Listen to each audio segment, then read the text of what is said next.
everyone, it's Sharonda from Payorwait, and today I'm going to be reviewing Swarm, which is currently streaming on Prime Video. This series stars Dominique Fishback, Chloe Bailey, as the series is co-created by Janine Abers and Donald Glover, and it centers around a young woman's obsession with a pop star that takes a dark turn. So for those of you who are new to my channel, welcome, hello, so glad you came, I hope you stay. I'll tell you what I liked about the series, what I didn't like about the series, and is it worth your time or not binging Swarm on Prime Video. So going into what I enjoyed about this series, first and foremost, I really love that we had a series that wants to tackle kind of like this toxic fandom. What happens when these relationships that fans have with their stars, what happens when they take it too far? And I was happy that we were actually going to do this centering around a Black cast. I'm always here for that. But I think because of the conversations that we've been having, you know, I think that it was one of those pieces where I really hate using this word, but I did feel like it was timely because I think that it will start a very interesting conversation as we've been kind of talking about how some people's fans, you know, sometimes they be getting a little bit out of line, okay? So, in order for a show like this to work, you have to believe in your lead. And I really love that Dominique Fishback, who has been amazing, you know, in the roles that she's been taking. I really love that she chose the role of Dre, something that we get to see her in a different light. Dre is, you know, this person who is quiet, you know, but troubled, has dealt with a lot of trauma, is the type of person that the world loves to ignore. And so I really love that we get to see this character, especially as a Black woman, you know, which is also another demographic of people that the world continues to ignore, who's had all of these circumstances, these terrible things happen to her. But as we kind of look at her relationship with this pop star who we call Naija in the show, it's even deeper than just actually showcasing somebody who is just this obsessed fan, but it's also showcasing, you know, a group of people that the world likes to ignore.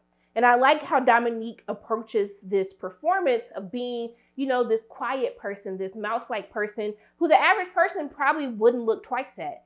But there is this, when you look at her in her eyes, you see that it almost feels like nothing is there. From the subtle glances that Fishback gives in some of these performances, which I would say if they wanted to submit Dominique's performance, I think that episode 4 is like when she is totally dialed into the character of Dre. It is the mannerisms that Dre has. It is this blank stare that she has in her eyes that I was like, damn, like, is Dominique really going through something? Like, girl, I know you like playing this role, but I'm starting to be a little bit concerned. But I like the intensity that she gives to the character, and it's something that we haven't really seen her do before. But I think for the material that she's given, I think that she does a good job with what she was actually given, and we'll talk about writing a little bit later. But I really loved her performance in episode 4. It's actually my favorite episode of the entire season. They were just, everybody in that whole episode was just eating, okay? It was mainly 2 people, but I don't want to spoil it too much.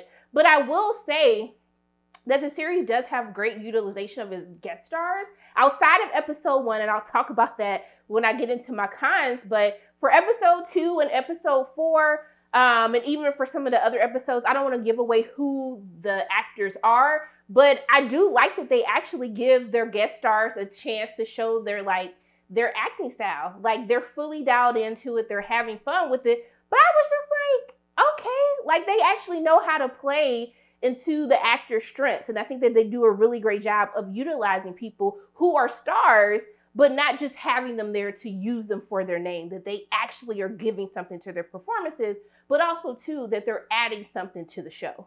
It was fun to actually watch them on screen, which sometimes when you have guest stars, it just be like, okay, you just put them on here because they got all these followers. Like, I could have did without them, but that's not the case for Swarm. Also, too, I think the biggest thing that's going to pull people in is the style and aesthetic of Swarm.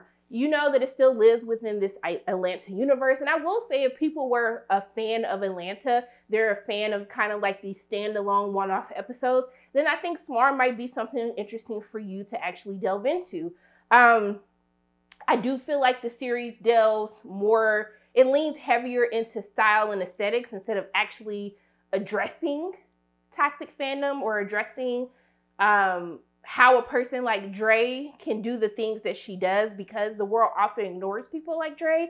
But I do think that kind of the style of how scenes are shot, there's some fun scenes that happen I think that people will be really excited. I think that's what gets them hyped up to watch a show like Swarm. It's easily bingeable, 7 episodes, 30 minutes apiece.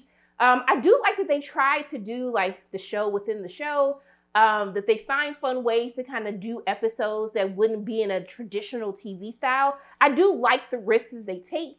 Unfortunately, I just don't think that all of the risks that they took actually helped to further their story and helps to actually further the message of what Swarm is actually supposed to be about.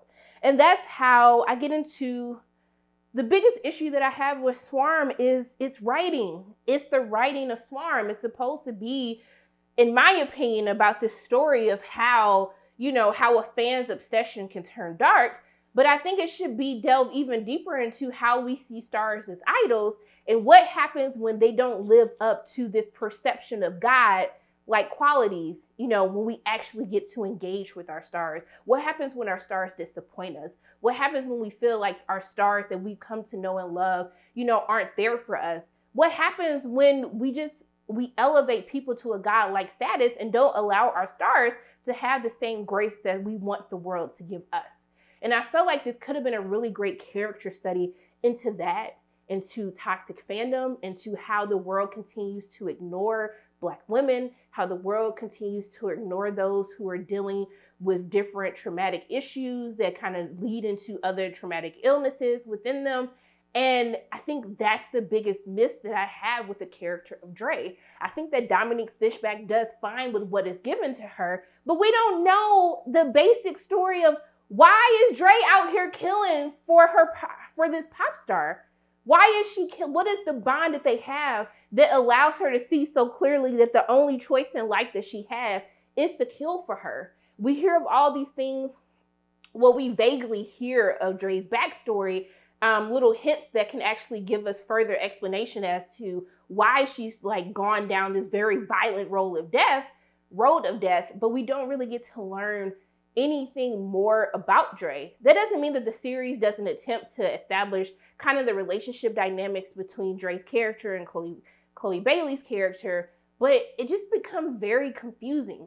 They try to delve deeper into the backstory of Dre, into the backstory of her relationship with her sister, and this backstory of what connects her to Nyjah, but it's not actually telling us anything. And I think because we can't have that connection, it doesn't make sense that this person is just going around killing people for this pop star and like nobody seems to actually notice it happening. It just doesn't make sense to me. And I think that it just doesn't feel like a cohesive series. It just feels like there's cool things that are done every episode to get Twitter talking, to get social media talking, and that's working because people are talking. But a show that I thought would actually be engaging conversations and discussions about toxic fandom, about toxic fans, is not doing that. Instead, we're just talking about the stylistic choices that the show made, kind of shocking moments that the show has. And it's relying more on just those buzz things of, let's talk about the guest stars that they had in it and how good they did, instead of actually talking about how the world continues to overlook Black women, how the world continues to overlook how systems like the foster system continues to fail kids over and over again, and how this can lead them down a dark path, how our systems fail us, okay? How our idols fail us. I just feel as though the show has so much to offer its audience. It has so much that it can say. But in this case of Swarm, I feel like they went with the route of choosing style over actually having a message. And that's my biggest issue with Swarm. Did I still enjoy watching it? I did. It's 7 episodes, 30 minutes apiece. I had fun watching it. I love the performances that they had. I don't like what they did necessarily with Chloe's character. I felt like she actually could have been better utilized even with the circumstances that happened to her character in episode 1. I still feel like there was more to actually explore with her character that will help us understand more about Dre and the choices that she was making. But yeah, it's kind of a mixed bag for me, mainly because of the writing. Because I was so tuned in, because they were literally like on the cusp of actually getting to the purpose of what Swarm should have been about, in my humble opinion. I don't know. I just left feeling like, that was a little disappointing to me. And it doesn't mean it wasn't fun to watch. It's easy, it's bingeable, you get through it very quickly. but I feel like we're kind of talking about the wrong things. And I don't know if that's necessarily what Janine and Donald were actually looking for. If it is, kudos. People are talking about it all over social media, but I don't think that we're actually getting the real message out of it. So I would actually be very interested to hear your thoughts and your opinions on kind of what you felt about it. I do feel like the first half of Swarm is much better than the second half. I think at episode 4, we reached the peak of greatness of what I think Swarm was. And as we get to episodes 5 through 7, it just loses its way. The ending, I was just like, I thought another episode was coming. And then I was like, oh, no, that was the ending. So yeah, I think this is something that I still want everybody to watch it, because I think we still can have good conversations out of it if we're focusing on the right things. But I really want to know your thoughts, because I feel like this is going to be a love it or hate it type of show, something you can appreciate, but also be like, I don't think this show's for me. I don't know if I'm going to continue on. Or maybe some people will keep pushing to the end and just be like, that was it? That's all we was given? Disappointing. But let me know in the comment section below, what were your thoughts about Swarm? Did you love it? Did you hate it? Are you in the middle? Let me know your thoughts on it. But those are my thoughts on Swarm, which is currently streaming all 7 episodes on Prime Video. As always, my name is Sharonda from payorwait. And if you like what you saw today, make sure you hit the like button, hit subscribe, share this video with your friends, and make sure you hit that notification bell. And I love you guys 3000. And until I see you again, bye.